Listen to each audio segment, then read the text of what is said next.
Hi all, today we're going to do something that's a little bit different than my typical video format. I recently conducted a poll on my community page to see what fountain pens people would be interested in seeing maintained, cleaned, and ink swapped, and overwhelmingly people wanted to see this, the Pilot Custom 823.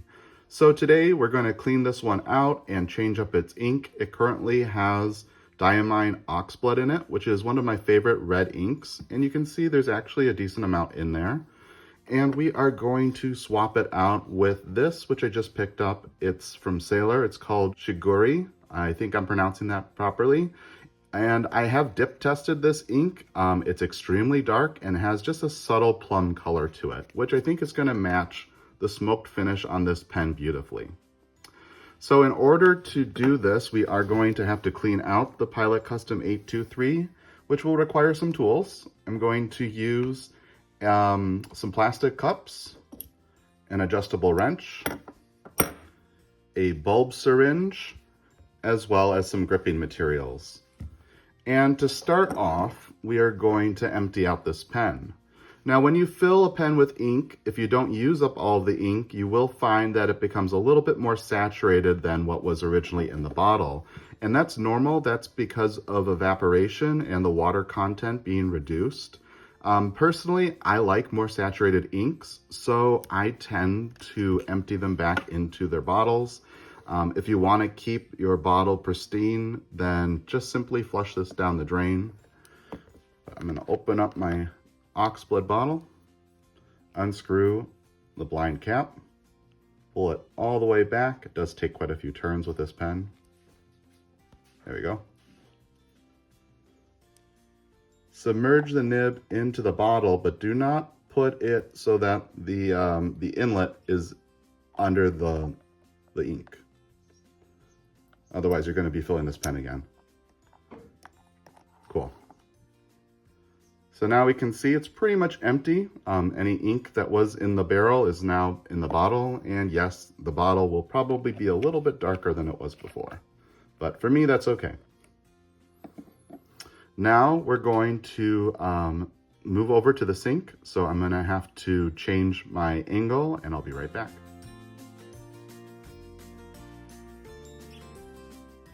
Okay, here we are at my sink. A few things to note. I like to put the plastic cups right in this sink so that I can fill them with water quite easily.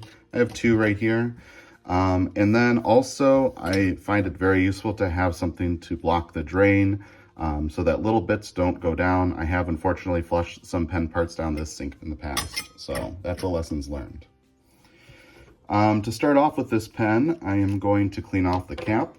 So I'm gonna just turn on some warm water and simply flush it. This cap isn't very easy to disassemble, so I find that this is sufficient.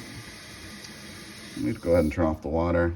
Now on the side, I'm going to take another plastic cup and I'm going to line it with some paper towel, and this will help me with just drying off the components. And we'll just set it right there.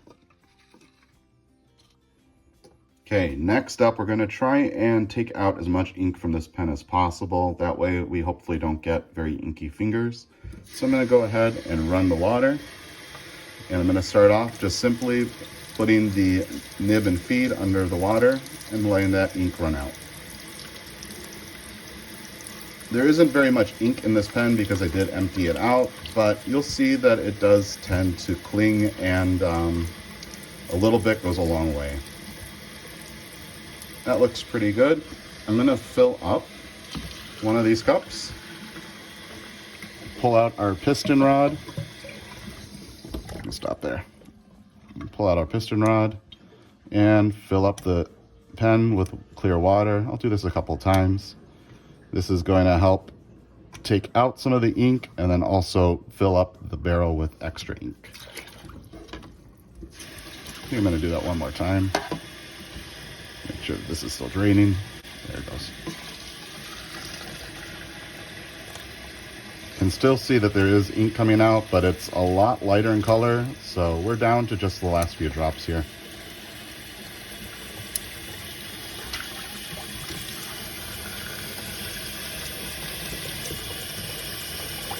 That looks pretty good.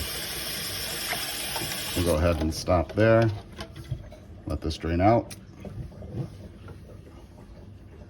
Now I'm going to grab my gripping materials, hug the nib and feed, and give it a pull. You can drop those into the cup and just let that soak for a second.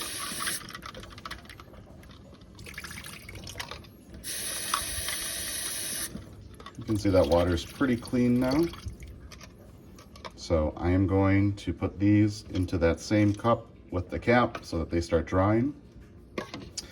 And then we are going to pull back the piston rod and disassemble the back of this rod.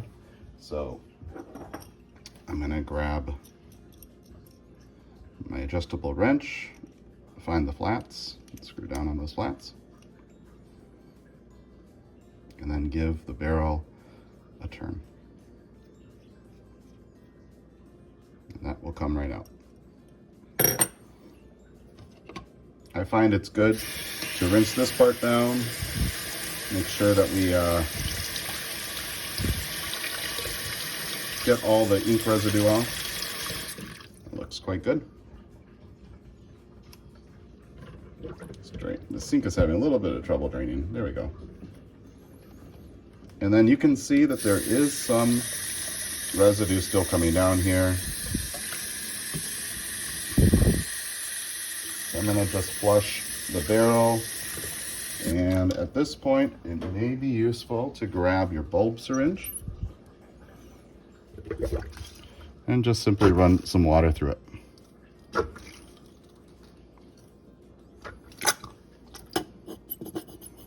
That looks great. Now, be careful, that ring can easily fall off. I'm gonna just set it again in my cup. Now you could remove the section, and I did demonstrate that in the review of this pen, but I have seen many videos and reviewers warn against that, and it's because it's very easy to crack these two pieces. So for regular cleaning and maintenance, I tend not to remove this section. If I am experiencing some leakage issues, then I might remove it, but for the time being, I'm going to leave that in place. So at this point, if you were to want to store this pen, I would just let all these components dry overnight and then reassemble the pen. If I want to show one other method to clean out the 823, pull the piston rod back, grab your wrench, find those flats, there they are, and remove the filling unit.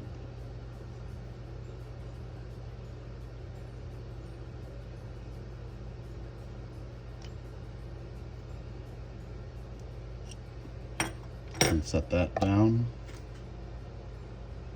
You can see some ink is dripping out of the pen already. We'll fill up the cup with water. Put the pen in, and using the bulb syringe, we'll draw up some ink and flush it out. This is a little bit faster way to clean out the pen.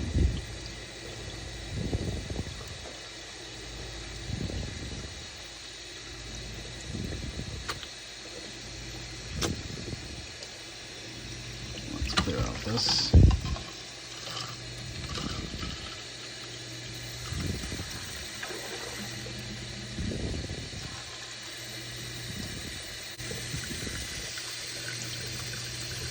You can see that the water is running pretty clean.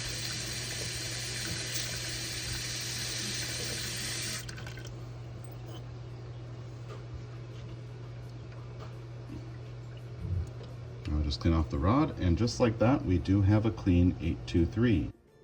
Okay, to reassemble the Pilot Custom 823, we're going to try and make this as dry as possible, so let me grab some paper towel. I'm going to tear a piece off here and roll it up so that we can use it to dry off the inside of the barrel. This isn't critical, you're just trying to take out the majority of moisture. Also, I'll note here, if you want to do a really thorough clean, you can also take these components and put them into an ultrasonic cleaner. to help dry them or help get that residue off. You can see there is still a little bit of color here, but a few drops isn't going to make a big difference. And let's see if we can get all the way down to the bottom of the barrel. Yeah, that's pretty good. All right, cool. So the barrel's dried off. And then I have our ring. If we take a closer look at this ring, we can see that there is one side that is flat and one side that has a ridge. That ridge is actually supposed to be facing out. So I'm going to place it like that for the time being. We will take our piston unit. I'm going to dry it off a little bit. Again, trying to take off any residual ink. And then I have some silicone grease. And we're going to apply it to the seals. There's one in the front, which is part of the shutoff valve. There's one just behind it, which is part of the filling unit. And I find it's also useful to apply this to the threads since they are plastic. We'll insert that into the back of the barrel. And then I'm going to just screw it down using the back knob. We'll back it off. And then grab our adjustable wrench, grab hold of the flats, and tighten it down just to finger tight. At this point, this should be fully functional. That looks great. The cap also could be dried off. I'm not really doing this part in order, but it doesn't really matter. Again, I'm just tearing off some paper towel. Paper towel also uses capillary action, which is the main scientific phenomenon that fountain pens use to bring ink from the barrel to the nib. So that's just a little bit of a fun fact for you. That looks pretty dry. We'll set that there. Okay, what else do we have? Our most important parts, the nib and feed. So again, I am going to try to dry these off a little bit. A little bit of water isn't going to hurt this. It will maybe make the ink a little bit lighter, but it doesn't hurt. And I have this one in a soft fine medium, which I swapped in from a 743. So that just lines up just like that. There's a little indent on the back of the feed that makes it so that the nib hugs it and prevents it from going too far. And then there isn't a orientation for how you place this into the section, so just simply slide it in place. And at this point, we are ready to ink up our pen. I'm going to pull that back and set it there for now. Pull in our ink. Again, this is Sailor Shiguri, I think is how you pronounce it. I just purchased this and I've only dip tested it, so this will be my first pen that I actually fill it with. And to do a fill, we just, let me change my angle so you can see better. Hopefully that's a little bit better. To do a fill, we're going to just submerge the nib and push down.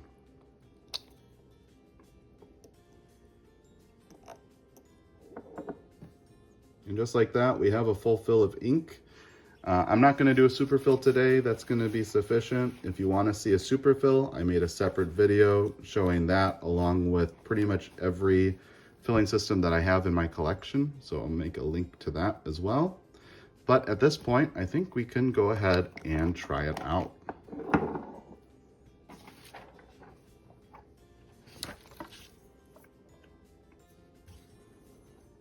So again, this is the Pilot Custom 823 with a soft, fine, medium 14 karat gold nib. And our ink I do prefer holding the page at an angle. Let me know if that bothers you. I'm considering with future reviews maybe holding it in this way instead. Let me make sure I can see the ink name here. It is Sailor Shiguri. We might as well do some flex too. Why not? You can see it's a very dark ink, just a subtle plum tone to it. I'm gonna smear it so you can see. And I think that is probably the only ink that I got on my fingers in doing this process. So this process has worked out pretty well for me. I hope that you found this review informative. If you have any questions, please don't hesitate to post them in the comment section below. And that's pretty much all that I have to say, with the exception, of course, of